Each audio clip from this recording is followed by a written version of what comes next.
So today I want to talk about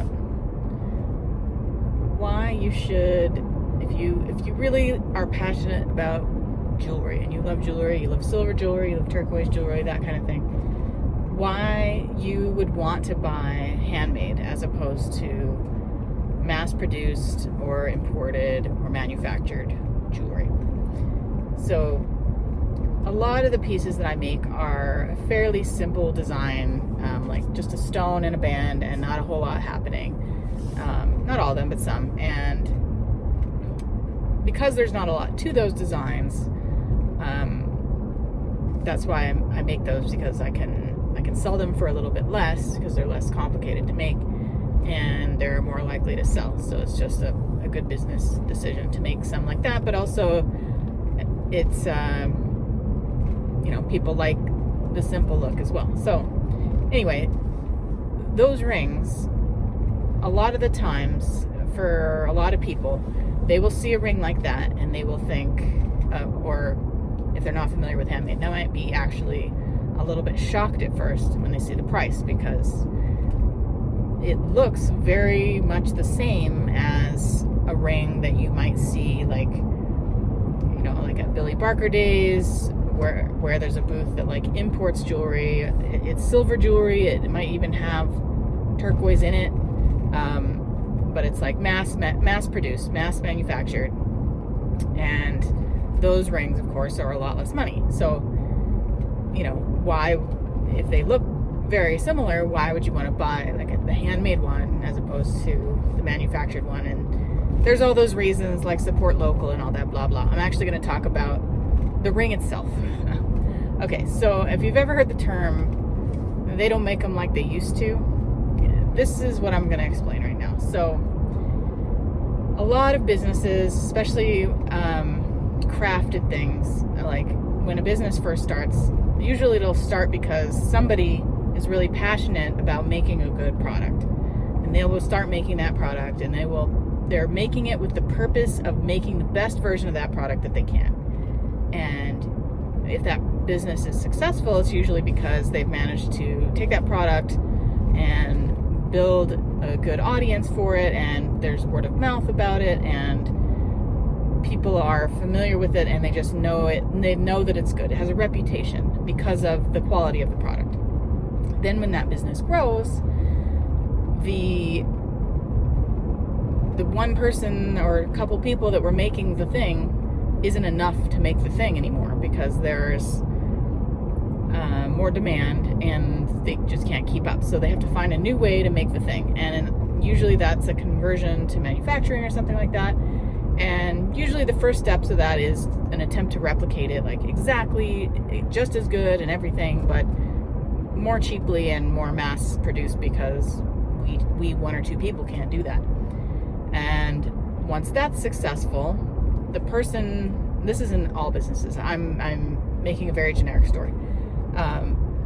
Once that's successful, the person who was originally very passionate about the product is very disconnected from the product now. So they don't make it. It's been a few years. It's kind of old news by now, and they're focused more on the business.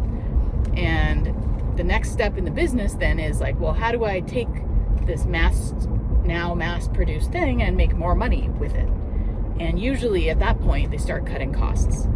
So if, like, let's say if it's a ring, this isn't like a common one, but if it was a ring, one thing they could do is they would make it out of thinner silver so that there's less silver in it. They would change the design so that there's less silver in it. They would make it a thinner, there's all kinds of things they could do. Cheaper stones, yada yada. But basically they make changes to the quality so that they can make it cheaper and their profit margins go up. And this is a pattern that happens a lot with a lot of things, and that's why if you've ever had a product that you love and one day you buy it and you're like, this just isn't the same anymore, like what happened? The thing I loved isn't like, and what happened there? It's usually because they're cutting costs or something like that, and the original thing that you loved just doesn't exist anymore. So back to my original point of why would you want to buy the handmade thing? People who are like, their hands are making the thing that they're selling, they are passionate about that product being the best whatever that is that it can be. So if you want a really good ring, really high quality ring or necklace or whatever, I like rings, so I use rings.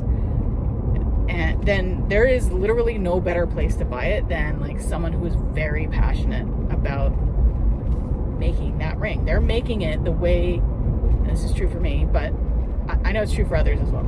They're making it the way that they would want their ring to be made. They're making it, in my case, to replicate like the antiques that they grew up admiring. And those antiques are like the ones that are like, they don't make them like they used to. Like they're, if you want to buy something that's made like they used to make it, then you buy it handmade, because that's how they used to make it.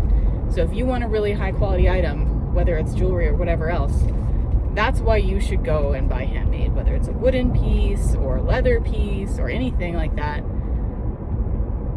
Beyond the support local and all that, you know, frou-frou stuff, the product itself will be better. And there's also other reasons too, like the service is better, because like if something goes wrong with it, you literally bring it back to the person who made it and they go, oh, I'm so sorry, and they like fix it right away. But anyway, it's a better product. Buy handmade. So I forgot to say in the last video, so maybe I'll splice this in, but there are people who can and do make a living with the handmade jewelry thing.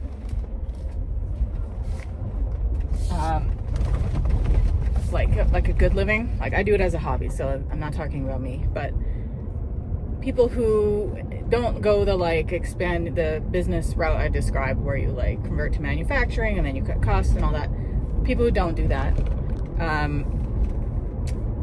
and like for example with Southwest jewelry, there's a lot of jewelers, you know, in the Southwest area that make money doing that, and like in Vancouver area, like in Granville Island and stuff like that, there's a lot of jewelers there, etc.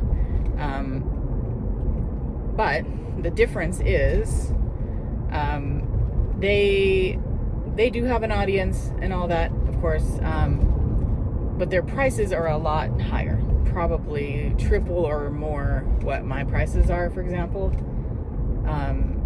because that's their living and whatever. I only charge enough to kind of pay for the hobby. And so even though when you're comparing like a handmade product to like a mass-produced product that looks the same, it's not the same, but looks the same, you know, the handmade version of it is more expensive.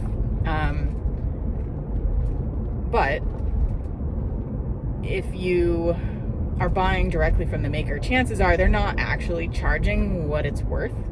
They're probably only charging enough to cover the hobby, if that, because they love making it so much. They're just like, oh, I have tons of these whatever wooden boxes I love to make. What am I going to do with them? I guess I'll tote them to the farmer's market. So my point is also, one other benefit to buying handmade is you're probably getting a deal on the thing. If you were to try and, if you didn't already have a source for like handmade wooden boxes or whatever it is you're looking for, and you went looking for a reputable or a famous place to buy something like that, where like the people are making it the way you're looking for it to be made and all that, you're gonna pay a lot of money for that, like a lot more than you would if you just came across that somebody's small town farmer's market seller making something like that. So my point is, even though it looks more expensive, you're probably actually getting a deal on it too for the amount of quality that it is. So that's another reason to buy handmade.